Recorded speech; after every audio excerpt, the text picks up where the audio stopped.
Welcome to today's webinar, Measuring Food Waste, New Estimates, New Insights, New Opportunities. We are so excited that you've joined us today for a couple of different reasons. First and foremost, we are celebrating the release of two important sets of estimates on wasted food in the United States. Earlier this month, EPA released new estimates of wasted food generation from the food and beverage manufacturing and processing, food retail, food service, and residential sectors, as well as estimates of how it is managed through several pathways.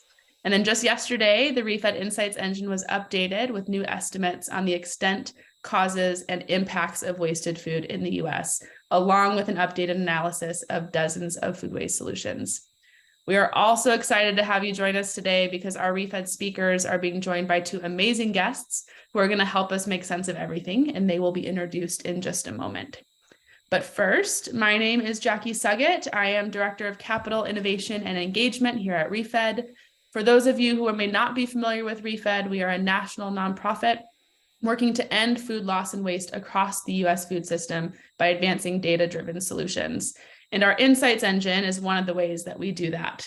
In addition to the updated food waste estimates and the solutions analysis that you'll be hearing about today, the Insights engine also offers a capital tracker that explores food waste funding from broader industry trends to details on individual deals for the last 10 years.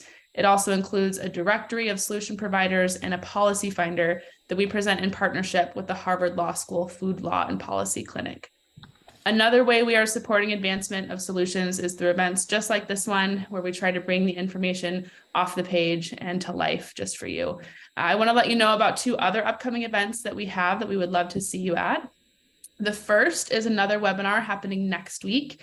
We're partnering with our friends at US Farmers and Ranchers in Action to present a special discussion about food loss at the farm level, specifically in dairy, egg, and meat sectors. We'll put the registration link in the chat for you. And the second event, of course, is our Food Waste Solutions Summit. Hard to believe that it is less than a month away now, and we've just launched our virtual tickets. We'd, of course, love to see you in person in St. Louis. If you are not able to make it, however, a virtual ticket is the next best thing. And our virtual tickets this year will cover a lot of our programming. It will include all of our main stage events and several of our breakout sessions, plus early access to recordings post-summit. We will also put the registration link for the summit in the chat for you.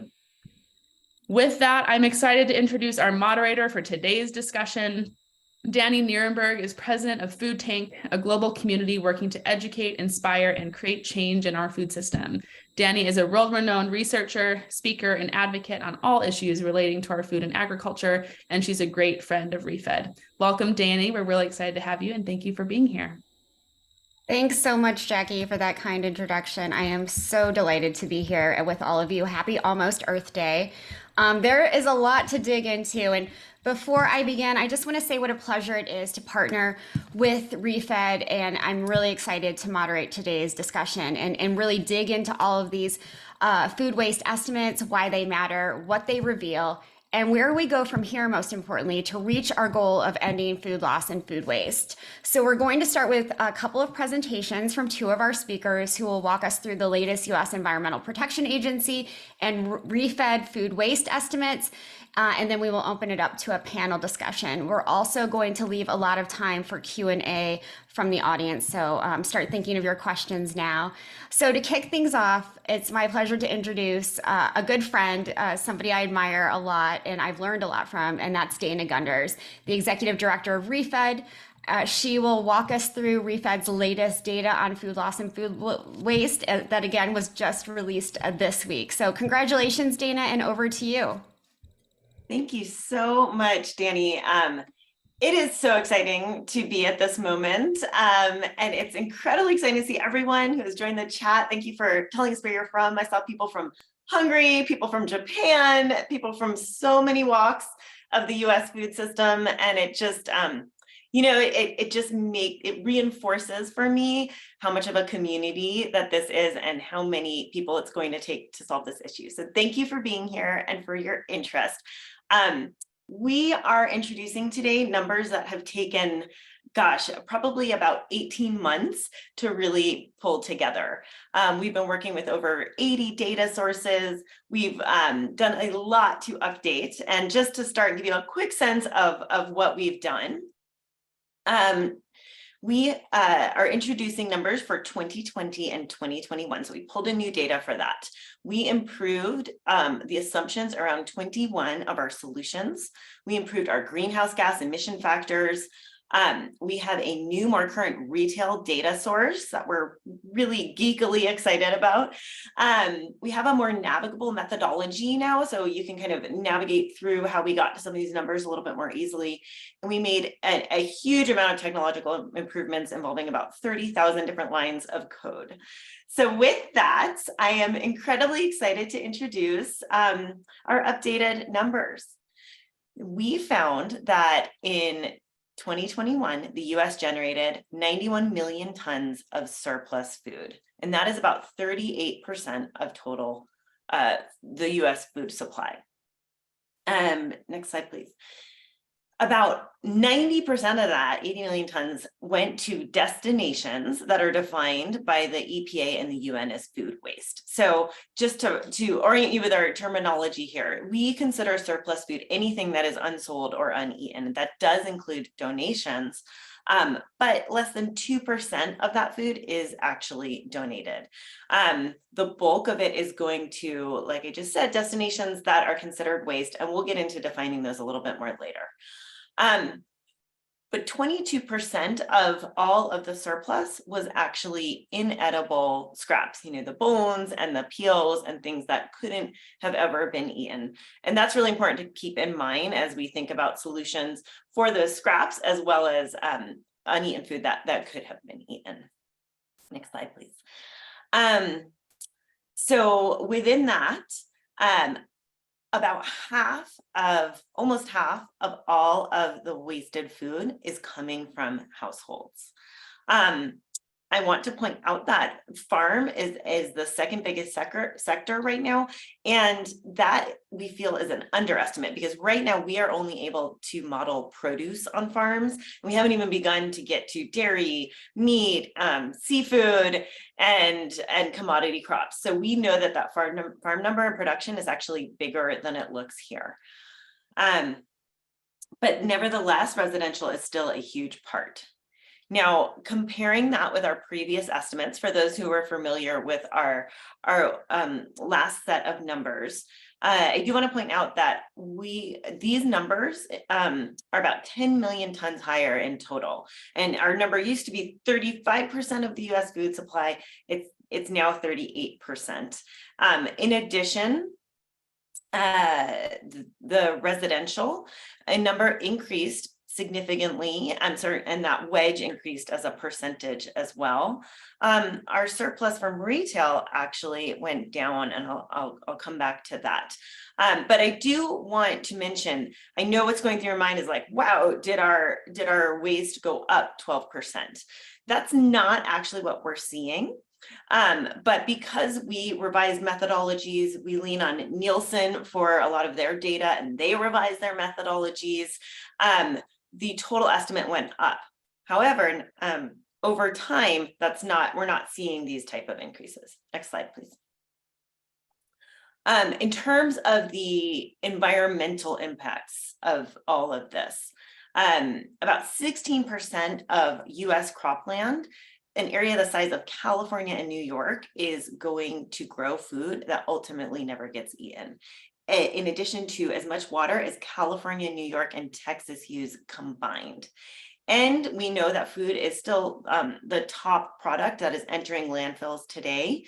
And there it is producing methane, landfills being the third largest source of methane, and food being a top producer of methane in landfills.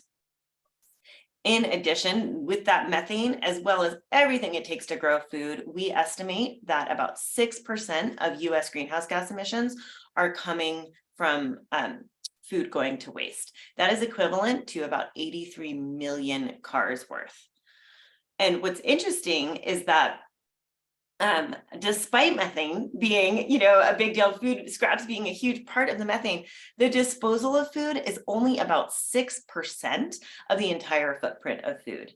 The vast majority of that footprint is coming from all of the resources it takes to grow, transport, cool, cook, store food, as well as the agricultural footprint that is starting to put pressure on converting lands away from the rainforests or native grasslands and to agriculture. So are we seeing progress? I know this is probably the question on almost everyone's mind. How are we doing? I think, we are, I was hoping to see these numbers and see a huge amount of progress. And unfortunately, that is not what we've seen so far. So when we take our new methodology and we use it back from 2016 and on, what we're seeing is about in total, absolute terms, about a 4.5% increase in the amount of total food surplus since 2016. So that's the bad news. I think the better news is that it appears that right around 2018, 2019, we started to flatten off. And we've actually seen a little bit more than 0.5% decrease in our surplus food since 2019. So we are hoping that this means we're past that peak waste, as I like to think of it. And actually, if you look at it per capita since 2019, we're seeing a slight 1.7% decrease in food waste. Of course, the other part of what we do, and the numbers we're releasing today, is about how we solve this. We really like to orient ourselves around solutions. In our analysis, we analyzed 42 different solutions to food waste. As I mentioned, we updated kind of the assumptions and models behind 21 of those. And what we are now finding is that all of our solutions put together would be able to avoid about 58 million tons of food waste going to landfills. It would cost about $18 billion to do that, but return 74 net financial benefit. In addition to saving a huge amount of water, enough to supply New York City for 16 years, and as many greenhouse gases that are equivalent to taking about 24 million cars off the road, while also providing 4 billion meals for people in need and potentially creating about 60,000 jobs. Again, some of this gets a little bit confusing when you consider what's counted as food waste and what's counted towards our goal. I'm sure many of you are familiar that the US has signed on to an international UN goal to reduce the amount of food loss and waste by 50%. We will get a little bit more into some of those definitions.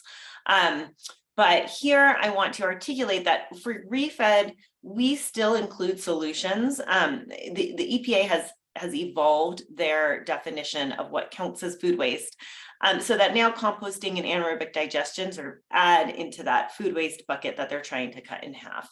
Well, we still consider those to be a solution, despite that being in the food waste bucket. So we model those alongside rescue and prevention solutions. And what we find when we implement all of our solutions is that were they to be fully implemented, we would actually be able to reduce the amount of supply needed for the US food system by about 9%. At the same time, it would double the amount of food that is getting rescued. It would increase compost and anaerobic digestion of food scraps by 134%.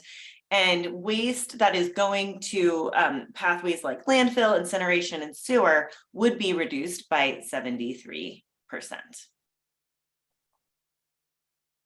One thing to point out that's interesting about our solutions is that the bulk of the greenhouse gas benefit was really coming from prevention and rescue solutions. So about 83% of the greenhouse gas benefit is coming from just 41% of the tons that are all in the prevention and rescue side. Again, sort of pointing to that fact that the upstream footprint is really a much bigger factor than the disposal.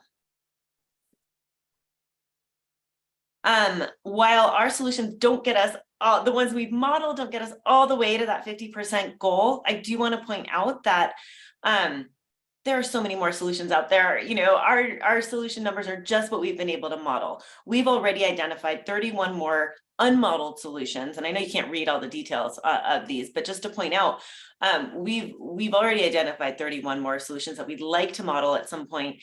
And we know there are so many other best practices that are a little bit difficult to specifically model, but are really important to driving impact and really reducing waste. In addition, there's more hope. Not that rising prices are hopeful, but I think one of the silver linings of all of the price increases we've seen so far are that they may help drive reductions. They're certainly bringing a lot more attention, both within businesses and within consumers' homes, to how food is being used. And then lastly, as I mentioned, we moved to a new retail data source for our retail. So previously, and for some of our other estimates, the only information we're able to find and base our models on is kind of static reports, and they're often older. And this time around, we were able to use current data from over 50% of the market share of grocery businesses on the West Coast. And they reported 2019, 2020, and 2021 data in. And we were able to take that real-time data and build it into our model. And what we found when we did that is that our estimates for food surplus at grocery went down by 50%. And the reason I really point that out is that for me, it gives me hope that there's actually more progress happening today than we have been able to model with the data sources that are out there. And I think as we get better about measuring waste, about collecting that information, we may in fact see that we're actually making more progress than we've documented so far. With that, I would love to pass it to Claudia Fabiano. She's on the Sustainable Management of Food team at the EPA and has been really the woman behind all of the numbers that they've been able to pull together for wasted food, and also really behind making progress on goals from their end. So with that, Claudia, passing it to you. Great, thank you. You can go to the next slide.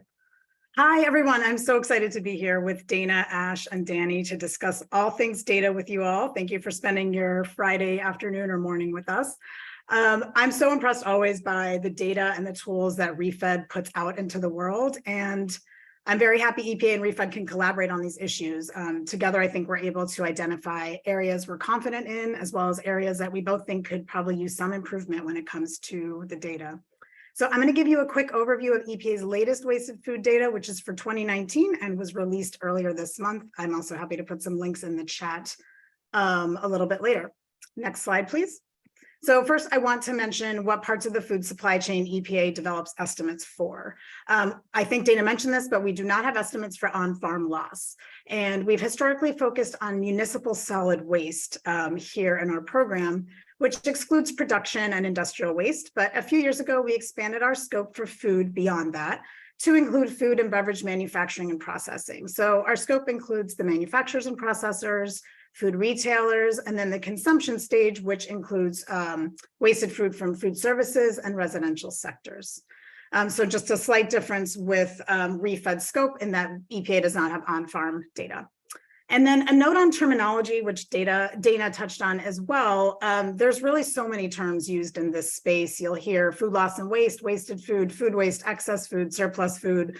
It's a bit much. And so really to simplify things, I'm going to use the overall term, and EPA tries to use this overall term of wasted food, really, when we're talking about food from various stages of the supply chain that get managed in many different methods. That term also, I think, helps drive home that we're really talking about food, which is a valuable resource that should be used for its intended purpose, if possible, rather than using waste as the noun. So I'll use the term wasted food for the most part in this few slides. Next slide, please. So in terms of what's in scope, our estimates include both food and inedible parts that do not distinguish between the two. So the estimate is for the total.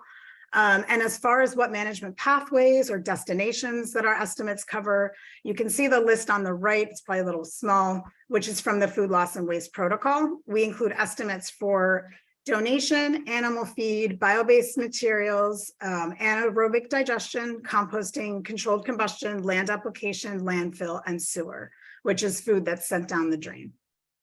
Next slide, please. So this diagram just depicts the flow of wasted food from just the retail food service and households on the left to the various management pathways on the right. This just gives kind of a simple visual sense of how much wasted food is being generated by each of the three sectors, and then how much is still being sent to landfill compared to the other pathways. Next slide. In terms of generation, so how much wasted food was generated in the US in 2019, according to EPA's data. So for the sectors we measure, which exclude farms, the total is just under 107 million tons. And I'd really like to hone in on the food retail, food service, and residential estimates, because those are really the sectors that EPA focuses on to measure progress on reducing food waste by 50% by 2030 for both our domestic and international goals. And the pie chart on the left is comprised of just those three overall sectors. So that does not include the manufacturers and processors. And wasted food from those sectors is a bit over 66 million tons, which we'll talk about some comparisons later, but that's about 10% higher, I think, than REFED's estimate for those three sectors. Not surprisingly, residential is a big chunk of that total, or 40%. REFED has residential numbers that are quite a bit higher than EPA, really driving home what we've all known and suspected for a while, that residential food waste is a big deal. Food service shares an equal piece of that pie, according to EPA's numbers. And then out of the food service sectors, restaurants account for the most, much more than office buildings, hotels, schools, and other institutions that provide food services, such as prisons, for example. And then we also have that food retail is the smallest contributor among those. Next slide. So on the management side, this depicts on the right, it just depicts the food retail, food service, and residential sectors. And, the bottom line is, the majority still being landfilled, about 60%. We have about 15% going to combustion, and only about 5% going to composting and 1% going to AD. That's anaerobic digestion. The picture is very different for the manufacturing and processing sector, where most of that is going to anaerobic digestion, animal feed, and land application, and very little goes to landfills and incinerators. So there's a pretty big difference in how those retail and consumer facing sectors manage their food and how the manufacturing sector manages its food. Next slide. So some key takeaways here, and we'll get more into this in the discussion too, but residential wasted food is a big chunk. As I mentioned, REFED's data shows it's an even bigger piece of the pie than EPA's data, and its impacts are worse because it's further down in the food supply chain. There's wide ranges in manufacturing and processing estimates. REFED's is lower than ours. I've seen estimates that are higher than ours. It's really hard sector to get a handle on, and estimates seem to vary widely for that. Landfill is still the most commonly used method for consumer-facing sectors, but the opposite is true for manufacturers and processors. And getting good data is really difficult. Except for collecting data directly from AD facilities, EPA does not collect data directly from businesses or facilities. We rely on studies from local and state governments, academia, and industry groups. And for some sectors, there simply are not many studies. For example, the state reported data that we use for composting shows low totals compared to REFED's. And we're hoping this is an underestimate, and we expect to see this sector grow in the coming years, but we do need to get a better handle on that kind of data. Capturing progress and actual shifts in wasted food management from year to year can be tricky. If the studies we rely on don't capture it, then we're not capturing it.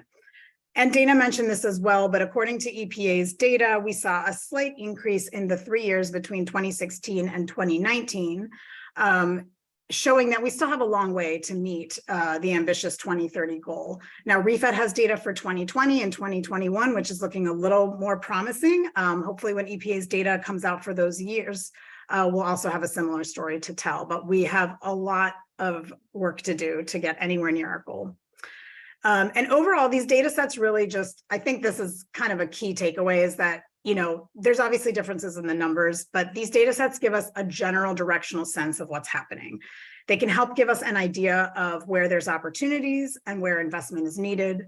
And we use them to understand the environmental and other impacts of each sector's wasted food, which is arguably maybe the most important metric to look at here rather than tonnage. Next slide. So thanks again for having me here to discuss this topic. This is going to be juicy. We have about 30 minutes left and I'm excited to get into it. But first, I'm going to turn it over to Ash Harwood from ReFed.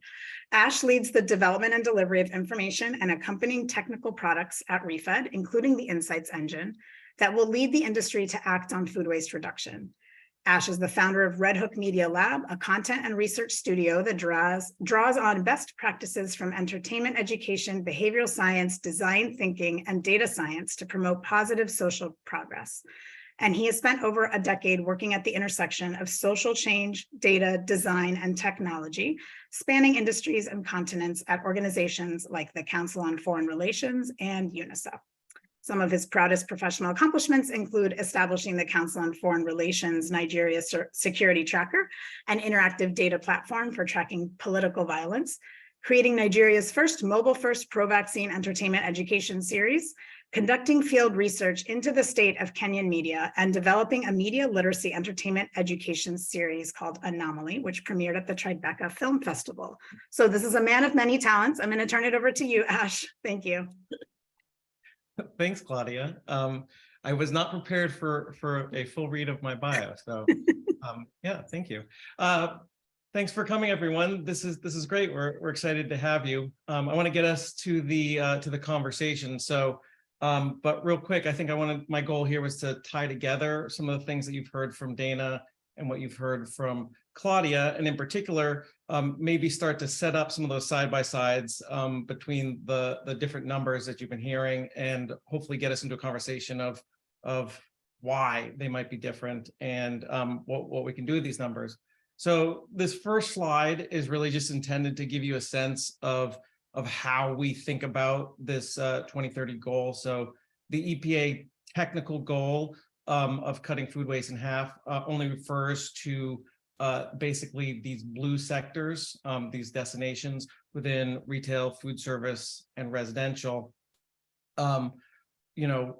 Within all what we do, we include all of the sectors. So we include farm and manufacturing in our surplus and our waste estimates. And then the one thing I do want to highlight is on the lower right-hand corner here, the not harvested, which is a farm-only destination, which is outside the scope of the EPA's goal. Can we go to the next slide, please? So you've probably heard some of these numbers and the distinctions here, but what I want to do is sort of put them right in front of you. Just let's focus on the one on the ReFed side here that says excluding farm. And I think the first thing that you'll notice right off the bat, so the totals are different. So excluding farm, our surplus estimates are 74.6 million tons of surplus in 2019. And then versus EPA's 106.3 million tons surplus. Both of those numbers are very high, I think.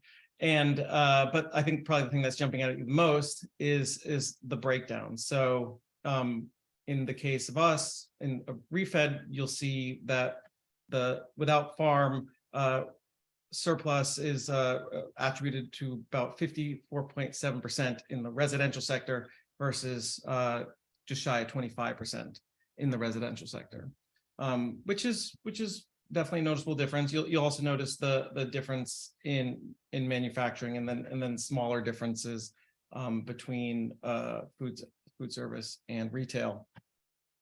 I'm just looking at my notes here to see if there's anything else I wanted to cover on this.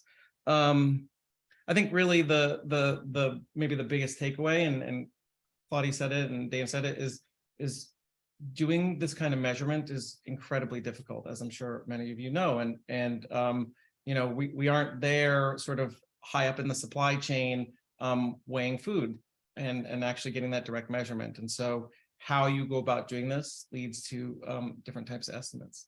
Let's head to the last slide here. Right, and so this is just a breakdown in terms of the pathways, and I think really the biggest thing to notice here is that giant landfill on both the ReFed estimates and the EPA estimates. So we've got 43.5% of current surplus food is going to landfill, 38.2% on the EPA side. And really, I think that this number is too high. And this highlights the bare minimum that we can hope to achieve is to divert from landfill. Although ultimately, given how greenhouse gas emissions accumulate as food moves through the supply chain, we would ideally not produce surplus food in the first place, but at the very least, we want to keep it out of landfill. So with that, I want to turn it back over to Danielle and take it from there. Thanks, everyone. Thanks so much, Ash. Whew, lots to unpack here. And so I think the first thing that I kind of want to dive into is that, and Ash, you just said it, that, you know, how you collect the data really leads to different estimates of, you know, how much food we're losing and wasting. So I guess the one thing that maybe is on everyone's mind is EPA isn't right here.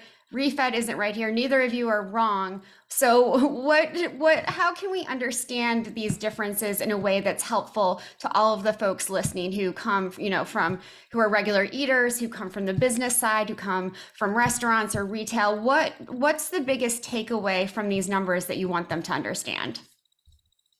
So all three of you, maybe Dana, we start with you. Yeah, I mean, just to pause for a second on why this is so hard. I like to think of it in like my own household, right? So like, how much food do you throw out? How much food do you throw out in pounds? Could you tell me? Like, imagine trying to guess that. You would have to separate it first, right? Then you'd have to have a scale. Okay, what kind of food is that? Well, then you'd have to start writing it down or somehow capturing that, right? Okay, now what percent of all the food you buy is that? Well, you can't measure it weekly because you buy food on, you know, you go to Costco and you buy a lot. So, you know, I think similarly, it's really hard to measure because we don't have, you know, garbage cans and scales and cameras on every garbage can, you know? So we are, you know, trying to look for what are the data, what can we anchor on and what can we do? And so we both take different approaches. I think for where we are, you know, I think the takeaway is data is really hard. And right now we're in this early days really of trying to measure it so that having two different approaches to how we're doing it and being able to make these comparisons, we know it's confusing. That's why we're doing this webinar together, because we want to at least show you that we are together in our differences, you know, and that it's hard. So, you know, I think our key takeaways are that like, we're trying these different approaches, and the more that we can like compare, the better our numbers are going to be in the end. And hopefully over time, they start to corroborate more because we all get better. I think manufacturing is a huge question mark. We all agree that we don't know how to do it, and there's no really good approach right now. So that's an area we want to see more research in. I think we all agree that households are a big problem, whether it's you know, the 50% that we have or the 25% that EPA has. It's, you know, in some ways it's like we've got to go there, and we haven't gone there yet. Okay. So I would say that's a big takeaway as well. And I'll leave it to the others to maybe provide a few. Ash, before we turn to Claudia, do you want to comment on anything that Dana said?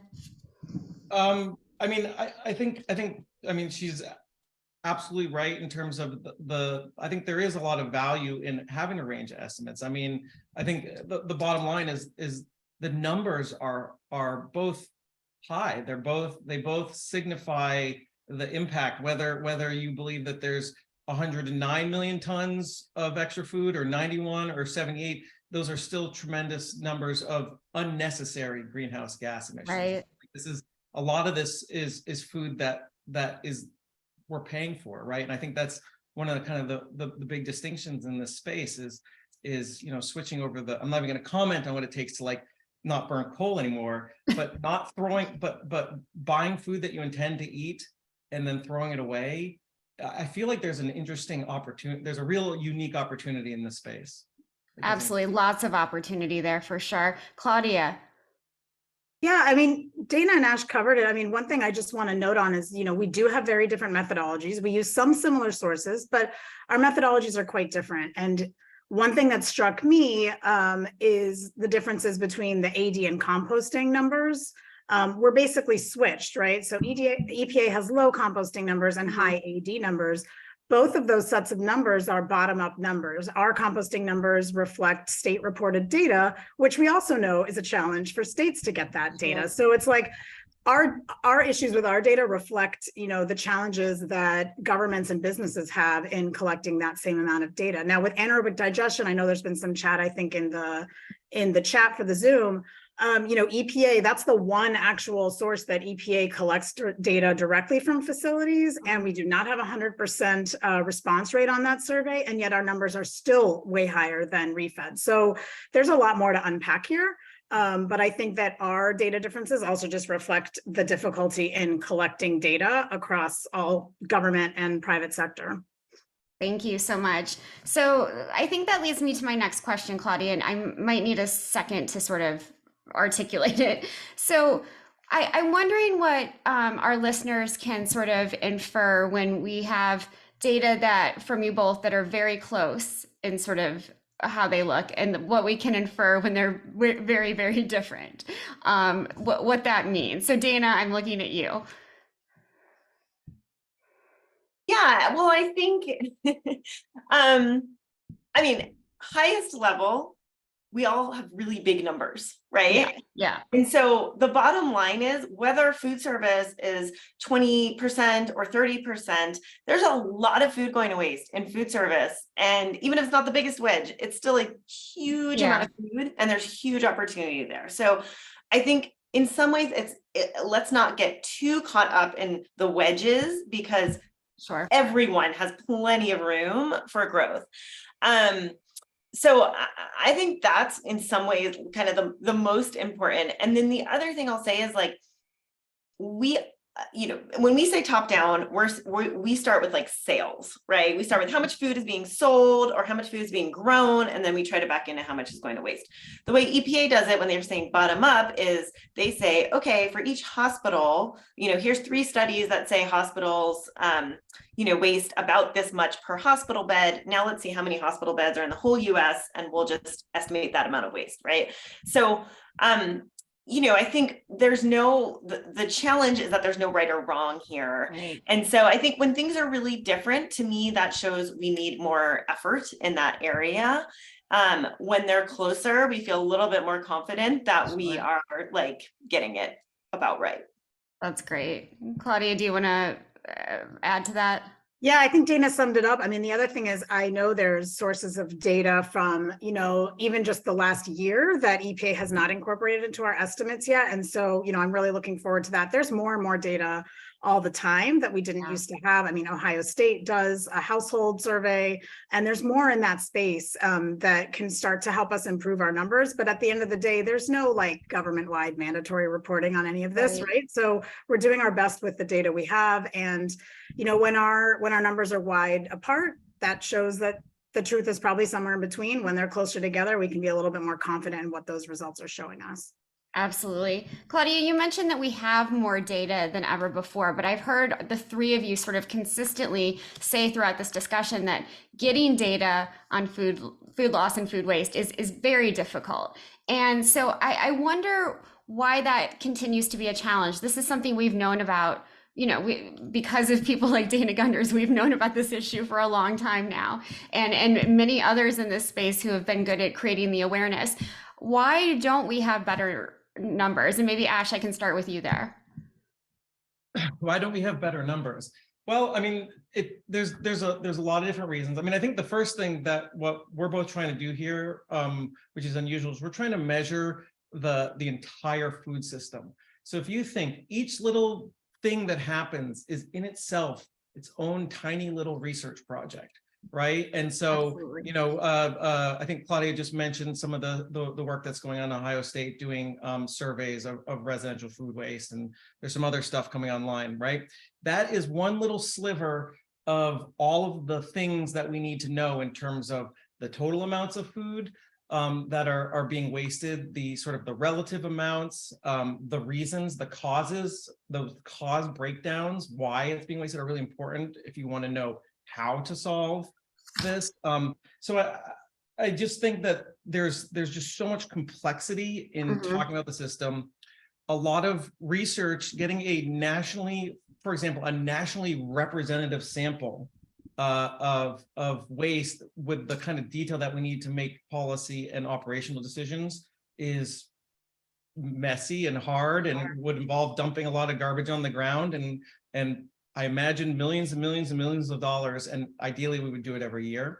And then the other thing to realize is that a lot of waste happens in the supply chain. So we've been talking a lot about all this waste that's taking place in the residential sector, but a lot of waste takes place during the manufacturing and farming, and for all sorts of reasons, that data is less available, right?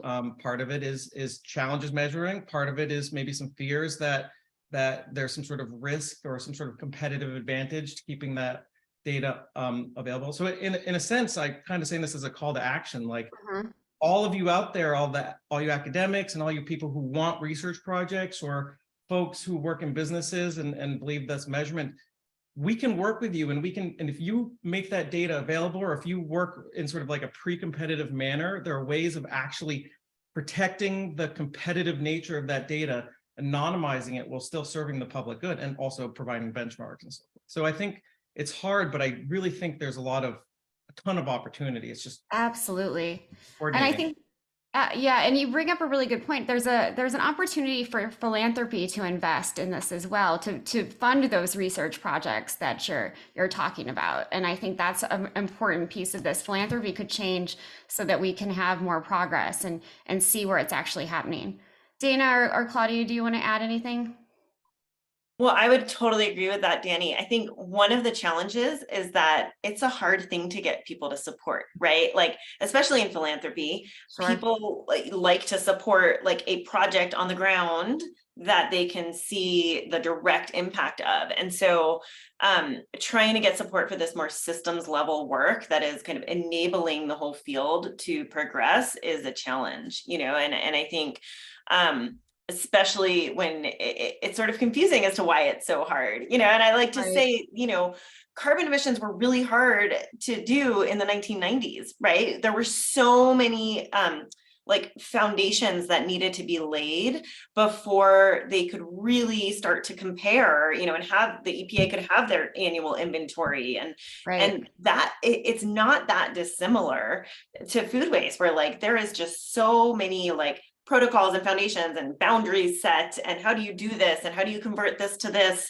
before we can really get it. So I know it gets really data geeky really fast, and I just totally agree that I think that what's limiting is that it can be hard to find support for this like systems level kind of work. Absolutely. Anything to add there, Claudia, before we? Yeah, I'll just mention, I think it's more and more we've seen lots of tools out there that, food service providers can use to figure out what's going on in their own system so that they can even begin to tackle the issues and find the weak spots and start reducing their own food waste. I think the challenge is getting that proprietary data at a national level and making sense of it.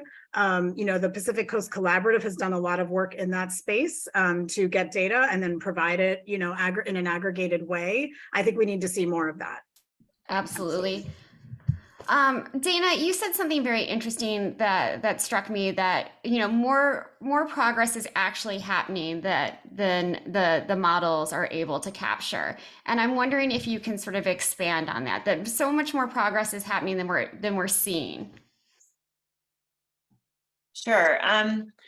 Well, we hope, right? And I think that goes back to both of our organizations. You can't just make stuff up out of thin air. So you need to rely on some data source. And in a lot of cases, that data source we're using, it doesn't change year over year. It's a study from 2018, 2012, 2009, sometimes all the way back to 2004. That was some study that said, hey, we looked at this, and 4% of food is going to waste in artichokes. I totally made that up, but and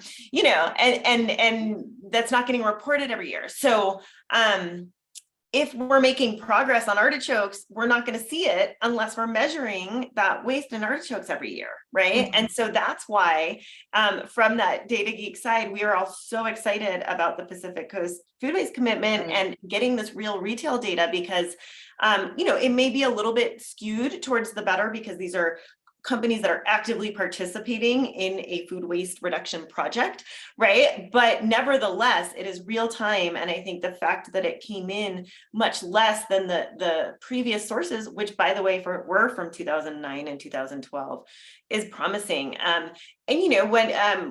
when we look at what the results Ohio State is getting on households, they are significantly lower per capita than what we're using right now, which is more of a USDA data source. So yeah, I think there is hope. And I'll just point to, there's kind of all these other signs of progress that we're not able to capture in our numbers. We have over 200 global companies who have signed on to a commitment to reduce food loss and waste in half.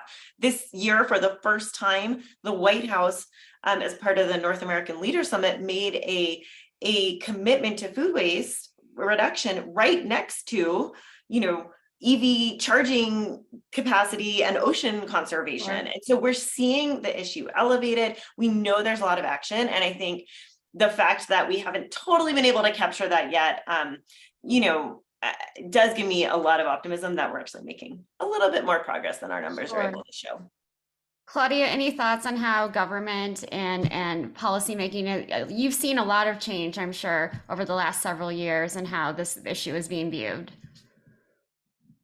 Yeah, I mean, I would be remiss if I did not mention that there's unprecedented investment happening in the government space on these issues, not necessarily specific to food, but that does include food.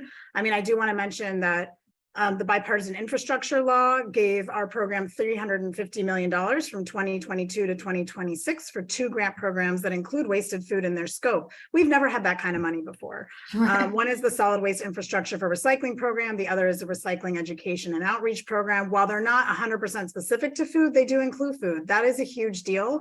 The Inflation Reduction Act funding, which is huge. EPA, just one small piece of that I want to mention is the Climate Pollution Reduction Grant Program. That's a 2-stage program, $250 million in non-competitive planning grants, and then $4.6 billion in competitive implementation grants. And that is for, states and government agencies to create and implement comprehensive climate action plans, and food waste and all food waste related things are covered under that. For example, creating compost, applying compost. So this is fun. This is the kind of funding we've never seen before. Right. And I think we need to recognize and celebrate that there have been some huge investments in just the last year. Yeah, it's a really exciting time. We are about 10, this has flown by, and I know we didn't get to all of the questions that we discussed, but I think some of the questions from the audience are really, really interesting. So I want to leave enough time for those. So the first one I want to talk about is, one of the listeners is curious to learn about how ReFed's destination rates are updated from year to year, particularly around composting. Ash or Dana, jump in. Ash, you want to take that? Well, so if they aren't to some degree, right? I mean, it really depends. I'd have to go back and look. I mean, our model, the actual model itself, it takes in 80 different tables, and that's just the clean stuff that goes in. So I also have to refer to our methodology documentation, but the point is that those compost figures, those destination figures, we have to estimate those in different ways for different sectors. And I want to say that maybe in some cases for different sort of buckets of food within a sector. I have to double check all that, but yeah, I can add in there that they're not updated right now, and this is part of the challenge of sort of starting with the sector, right? To say, okay, here's how much surplus there is in retail, now how much of that is composted. We are looking at ways that we can sort of use some of that waste characterization data to eventually update our compost numbers, and hopefully even by state and by sector, but right now we haven't gotten over that hump. And the other question related was, somebody was asking about why are ours and EPA's household composting numbers so different? And that frankly just has to do with kind of, again, this like, where are you pulling your data from? What is your source? And I don't, Claudia, do you update your composting? Yeah, ours are based on state reported data. So we take the most recent, state reported numbers. Sometimes they're lagging a bit. But yeah, and we know, for example, that our composting numbers do not include backyard composting. They don't include community composting and smaller scale things like that. So they're really just a sum of state reported, like larger industrial scale composting facilities. Interesting. Thank you all for explaining that. Another listener is asking, can you speak to how upstream emissions are calculated for edible produce? I can take that one. Yeah, so, well, for produce and for everything, for our purposes, and Claudia, you guys, I think, have a little bit of a different approach. We have emission factors, and we actually hired a company called Quantus to help us develop specific emission factors for all of our greenhouse gas emission estimates. So that would be produce, meat, and everything. And I think one of the things that distinguishes our emissions totals and our estimates from others, well, there are a few things. One is, but two of the things are that they change by place in the supply chain. So we do represent that a product gains footprint as it goes along the supply chain and gets transported and cooled and all those things. The other thing is we take into account where it goes. So a tomato that is composted actually gets a different emission factor than a tomato that goes to landfill, which does reflect reality in the world. So so we factor all of that in for all of the products that we model. Thank you. That's helpful. Claudia, one of the listeners finds it curious that EPA doesn't look at food loss at the farm level and that international agreements don't consider it. And they want to know, why is that? So I will just clarify that the Sustainable Development Goal 12.3 does have two parts to it. There's the food loss part, which includes, and this is where terminology gets super confusing among everyone, but it does include on-farm and then manufacturing, basically everything up until retail. So that is an international, that is a piece of the Sustainable Development Goal. EPA's purview has always been on municipal solid waste. The farm piece is really more in USDA's purview, but there's a lot more progress that needs to be made on government on-farm estimates. So I can't speak for USDA, but it is certainly an area that needs investment so that we can get a better picture. And I mean, REFED has done a bang-up job, but it's not covering all farm food loss, right? It's just a piece. So we know that that's higher. Thank you so much. So another listener wants to talk about, if you can speak to, are there barriers to EPA and REFED working together so that they can agree on numbers for better making of policy decisions? They think it's best to have one agreed upon number, and that the ranges cause confusion. So I'm wondering if we can speak to that. Well, I'm happy to jump in. We didn't talk about this, Dana, but I think that we would probably be on a similar page. I mean, I think it's actually okay to have multiple estimates out there. I think it's good to use different methodologies and see what we come out with. I realize that it's confusing because people really want one number. But even if we had one set of estimates, that number is still an estimate. It is giving us a directional idea, but it is not the be all end all answer. And so I think it's good to have more than one estimate. I mean, even if we didn't have REFED, EPA and USDA, two federal agencies, have two different methodologies and two different estimates and two different approaches. And so they tell us different things, but they also tell us what looks pretty accurate, and that is, we know residential is a big problem. We know landfill is still very highly used. We know manufacturing and processing is a bit of a gray area, and we're not really sure what's going on there, to be perfectly honest. So I don't know, Dana or Ash, if you would have anything else to. I mean, I would just add that EPA has a lot of process associated with it. Shocker, I know. And I think one of the kind of mentalities that we've taken to our numbers is that getting estimates out there, even if not perfect, is better than not putting anything out. So I think we have a little bit more willingness, especially on the solution side, to lean on, maybe just a few case studies and extrapolate from them and kind of qualify that. We rank our data quality sort of to qualify like, hey, we just extrapolated from a few things, we're going to give it a lower quality. But that at least lets us get this information out, because the alternative is waiting for perfection. And Lord knows that is a long ways away. That's great. Can I drop one other comment in Sure. here? I would also say that not only do our estimates vary, but I think over time, at least at REFED, our previous estimates are going to change. And this is actually a really normal thing to do. right now. Like this is and so I'll give you an example. Like one of the things that we do in our model is, as Dana mentioned, we go from dollars and we convert it to weight. Well, that conversion that you use really matters in terms of your estimate. And we really want to improve that. And if we can improve that and we can vary that over time, we would rather go back and change our numbers, even if it means, our numbers go up or down for previous years, because we think that being as accurate as possible and doing the absolute best we can do in terms of the best available data is worth some of the confusion that comes with having to explain that. Yeah, absolutely. I agree. That is unfortunately all we have time for. I loved these questions from the audience. They were great. I want to give a huge thanks to the ReFed team, including Jackie, Dana and Ash, and also EPA, Claudia. Thank you so much for joining us. This has been really, really informative. And I think even though there's still some confusion, I think it's demystified why the numbers are different. So I'm really grateful to turn it over to Jackie to close us out. Happy Earth Day, everyone, and thank you again.